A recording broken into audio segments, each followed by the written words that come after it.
佐野涼子、レタスのくしゃみ。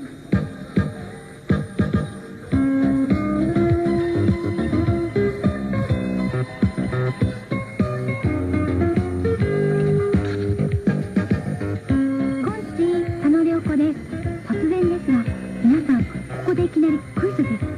ではクイズいきますよ。5文字の言葉なのに7文字の言葉ってなんだ。5文字の言葉なのに7文字の言葉、そんなのあるわけないじゃんかと思うかもしれません。でも実はあるんです。答えは5文字の言葉と思うかもしれないけど、ほら数えてみてください。5文字の